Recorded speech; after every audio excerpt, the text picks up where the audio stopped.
रामनाथ स्वामी मंदिर का ये प्रांगण है। इसी के साथ साथ देखिए यहाँ पे जो हलचल तस्वीर एक बार फिर से दिखा दूं मैं दर्शकों को, क्योंकि ये तस्वीरें बहुत महत्वपूर्ण है रामनवमी के मौके पर। आज दो बहुत बड़ी बातें हैं। पहला तो ये कि आज तमिलनाडु वासियों को बड़ी सौगात मिल रही है, लेकिन सौगात देने का जो दिन है वो और भी ज्यादा महत्वपूर्ण हो जाता है, क्योंकि आज है रामनवमी का दिन। और देखिए, और जहां पे मैं मौजूद हूं यह है रामेश्वरम मंदिर और रामनाथ स्वामी मंदिर। इस मंदिर की जो महत्वता है, जो विशेषता है, ये इसका वर्णन रामायण तक में किया गया है। और ये भी कहा जाता है कि प्रभु श्री राम ने यहाँ पे शिवलिंग की स्थापना की थी। लेकिन इसी के साथ साथ और भी बहुत सारी महत्वपूर्ण बातें हैं जिसको जानना बहुत जरूरी है। यहाँ पर 22 कुंड बनाए गए हैं और ये जो 22 कुंड हैं ये अलग अलग 22 देवी देवताओं के नाम पर है।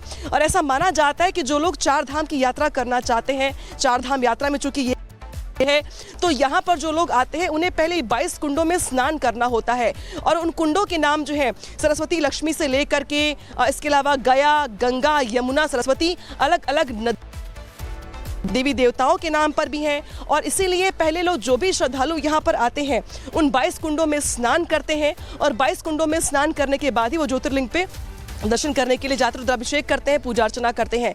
तो इसी वजह से दरअसल ये माना जाता है कि अगर आप 4 धाम यात्रा करते हैं या जो लोग 4 धाम यात्रा करने के लिए आते हैं उस एक धाम में ये एक जो धाम है वो काफ़ी महत्वपूर्ण हो जाता है, क्योंकि यहाँ पे जो कुंड बनाए गए हैं वो भी अपने आप में बहुत महत्वपूर्ण है। और आप याद करिए प्रधानमंत्री मोदी का वो दौरा, जब अयोध्या में राम मंदिर के उद्घाटन से पहले रामायण में वर्णित तमाम जो प्रभु श्री राम से जुड़े हुए जगह थी, स्थान थे, पवित्र स्थान थे, वहाँ पर उनकी ओर से उसका यहाँ पर पीएम मोदी वहाँ पे गए भी थे, पहुँचे भी थे, वहाँ का जायजा भी लिया था।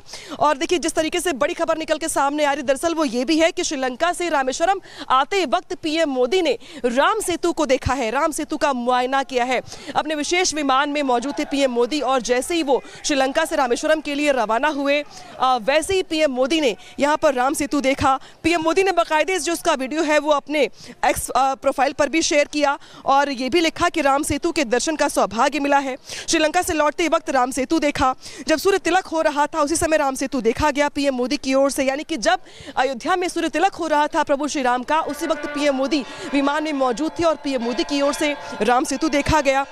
और पीएम मोदी ने यह भी कहा है साथ ही साथ कि हम सभी को जोड़ने वाली शक्ति है, हम सभी पे जो उनका आशीर्वाद है वो बना रहे। तो देखिए कई महत्वपूर्ण बातें पीएम मोदी की ओर से कही गई। इसके साथ ही साथ अगर बात की जाए तो देखिए 2 तस्वीर दिखा रहे हैं आपको। ये जो 2 तस्वीरें हैं उसमें से एक तस्वीर अयोध्या की है, जब अयोध्या में रामलला का सूर्य तिलक किया गया दिन में ठीक 12 बजे। और इसके बाद पीएम मोदी की ओर से जिस तरीके से वीडियो शेयर किया गया, एक्स पर पोस्ट किया गया, वो भी पीएम मोदी की ओर से बताया गया कि किस तरीके प्रधानमंत्री मोदी आज तमिलनाडु वासियों को बड़ी सौगात देने जा रहे हैं। रामनवमी का ये खास मौका है और इसी खास दिन पर पीएम मोदी का आज दौरा है तमिलनाडु का, रामेश्वरम का। मेरी मौजूदगी भी रामेश्वरम में है और मेरे ठीक दाहिने हाथ पे जो देख रहे हैं आप वो पम्बन सी ब्रिज है। इस वर्टिकल सी ब्रिज के उद्घाटन के लिए पीएम मोदी खासतौर पर यहाँ पर आ रहे हैं। पीएम मोदी करीब 12:15 बजे के आसपास यहाँ पर पहुँचेंगे। इसके बाद पीएम मोदी की ओर से इसका उद्घाटन किया जाएगा। उद्घाटन करने के साथ पीएम मोदी जो है रामेश्वरम मंदिर में जाकर पूजा अर्चना करेंगे। पूजा अर्चना करने के बाद पीएम मोदी यहाँ पे जनसभा को भी संबोधित करेंगे। ये जो ब्रिज देख रहे हैं आप हाईली ऑटोमेटेड, काफ़ी ज़्यादा आधुनिक और कई सुविधाओं से लैस बनाया गया है। और इसके ठीक बगल में पुराना वाला ब्रिज भी देख रहे हैं आप। पुराने वाले ब्रिज को बंद कर दिया गया है, जो नया वाला ब्रिज है उसे तैयार कर लिया गया। और कुछ देर पहले यहाँ पे ट्रेनों का रिहर्सल भी करवाया गया है, ताकि जब पीएम मोदी यहाँ पर मौजूद रहकर बटन दबाकर उद्घाटन करेंगे इसके बाद यहाँ पर से ट्रेनों को भी गुजारा जाएगा। यानी कि एक तरीके से जो उद्घाटन है वो यहाँ पे कर दिया जाएगा, ट्रेनों की जो आवाजाही है वो यहाँ पे शुरू कर दी जाएगी। तस्वीरें दिखा रहे हैं हम, जहाँ देखिए किस तरीके से नए भारत की जो ये परिकल्पना है और विकास का जो ये पथ है ये लगातार अग्रसर होता हुआ नजर आ रहा है। और ये ताजा तस्वीर जो है रामेश्वरम की, जहां प्रधानमंत्री नरेंद्र मोदी पहुंचे हुए हैं। और खास हो जाता है क्योंकि देखिए पंबन ब्रिज की सौगात आज मिलने वाली है देश को, वर्टिकल रेल ब्रिज की आज सौगात मिलने वाली है देश को, जो कि अपने आप में महत्वपूर्ण कड़ी है। और ये हो रहा है रामनवमी के दिन, जहां राम भक्ति अपनी पेश करते हुए प्रधानमंत्री नरेंद्र मोदी आज ये बड़ी सौगात देने पहुंचे हैं रामेश्वरम। इसके साथ साथ तमाम वो जो सौगातें हैं, चाहे वो सड़क से जुड़ी हुई हो, रेल से जुड़ी हुई हो या ये पंबन ब्रिज हो, ये कहीं ना कहीं कनेक्ट करता है आध्यात्म को भी। तो इस लिहाज से भी अहम हो जाता है। प्रधानमंत्री नरेंद्र मोदी इस वक्त रामेश्वरम में है। इससे पहले उन्होंने राम सेतु को भी देखा, अपने विशेष विमान से देखा। एक्सक्लूसिव तस्वीरें रिपब्लिक भारत पर हम सबसे पहले दिखा रहे हैं और हम लगातार चर्चा भी कर रहे हैं इस पंबन ब्रिज की विशेषता क्या है, इस पंबन ब्रिज की खासियत क्या है, किस तरीके से इसे अत्याधुनिक बनाया गया है और एक कहा जाए तो उल्लेखनीय इंजीनियरिंग की जो एक तस्वीर है, एक नमूना जो है वो पेश करने की कोशिश इस पंबन ब्रिज के जरिए देने की प्रधानमंत्री मोदी की, जब प्रधानमंत्री मोदी पंबन पहुंच चुके हैं और पंबन पहुंचकर पीएम मोदी की ओर से जो कि ऑटोमेटेड वर्टिकल सी ब्रिज है उसका उद्घाटन किया जा रहा है। ये बड़ी सौगात जब पीएम मोदी की ओर से हरी झंडी दिखाकर के पीएम मोदी की ओर से ये बड़ी सौगात यहाँ के लोगों को दी जा रही है। पंबन ब्रिज जो है वो अपने आप में तमिलनाडु के लिए महत्वपूर्ण इसलिए भी हो जाता है क्योंकि आप देखेंगे, गौर करेंगे उस ब्रिज को तो वो वर्टिकल बनाया गया है। हालांकि जो इसके पहले ब्रिज बनाया गया था वो मैनुअली ऑपरेटेड था और ये जो नया ब्रिज बनाया गया है वो यहाँ पे ऑटोमेटिक सिस्टम के जरिए बनाया गया है। दूसरा ये भी है कि जब 2022 से पहले धीरे धीरे जब जो ब्रिज था पुराना वाला वो खराब होने लगा, कई बार उसे बंद कर देते थे कई दिनों के लिए, तो जो रेल सेवा थी प्रभावित हो जाती थी बहुत दिनों के लिए, ट्रेनें रोकनी पड़ती थी, ट्रेनें बंद करनी पड़ती थी। धीरे धीरे ऐसा लगा कि अब वो ब्रिज इस्तेमाल करने के लायक नहीं रहा।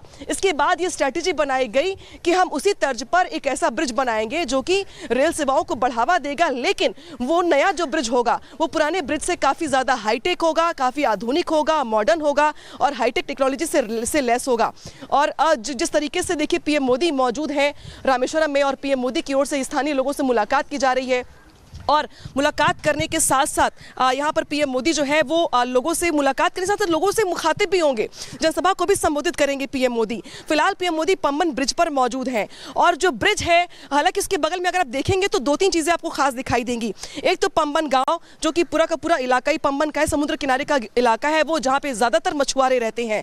तो उन मछुआरों के लिए भी इस ब्रिज के लिए काफ़ी महत्वपूर्ण हो जाता है क्योंकि इस ब्रिज से उस ब्रिज पर क्रॉस करना और उस पर काम करने वाले जो लोकल लोग हैं वो आमतौर पर मछुआरे ही होते हैं। दूसरी महत्वपूर्ण बात यहाँ पर ये कि जो नया वर्टिकल ब्रिज बनाया गया है ये काफ़ी ज़्यादा हाईटेक है। डिस्टेंस जो है इसका वो 2.8 किलोमीटर्स है, यानी कि बहुत लंबा जो अगर देखा जाए इसको तो ये करीब 300 मीटर के आसपास का ये ब्रिज है और ये पुराने ब्रिज से 300 मीटर लंबा है, यानी कि इसको श्रिंक नहीं किया गया है, इसे कम नहीं किया गया है बल्कि 300 मीटर और बढ़ा दिया गया है। ठीक वैसे ही जो इसकी हाइट है उस हाइट को भी इंक्रीज किया गया है, 17 मीटर इसकी हाइट बढ़ा दी गई है और इसमें अप एंड डाउन करने के लिए अंदर लिफ्ट लगाए गए हैं, यानी कि लिफ्ट के जरिए जो है इसको ऑपरेशन में लाया जाएगा। तो जो संचालन होगा इसका वो पहले से ज़्यादा कंफर्टेबल हो जाएगा, आरामदायक हो जाएगा। पहले मैनुअली लोग काम करते थे उसमें, तो दर्जनों लोग एक बार में एक ही जगह पे मौजूद रह करके इस ब्रिज को खोलते थे, बंद करते थे। लेकिन नया सिस्टम लग जाने की वजह से यहाँ पे लोग कम लगेंगे, मैनुअली काम कम होगा, इंजीनियर्स बड़े आराम से इसे ऑपरेट कर सकेंगे। तो इसमें वक्त तो लगा बनाने में, 19 से लेकर 25 तक का 4 साल लग गए, लेकिन यहाँ पे जो वक्त है वो अब आज इस तौर पे निकल के सामने आ रहा है रिजल्ट के तौर पे कि जब लोग ये मानते हैं कि ये पीएम मोदी की ओर से बड़ी सौगात दी गई है। दूसरी महत्वपूर्ण बात यहाँ पर ये भी है कि जब हम देखते हैं एक पॉलिटिक्स के तौर पे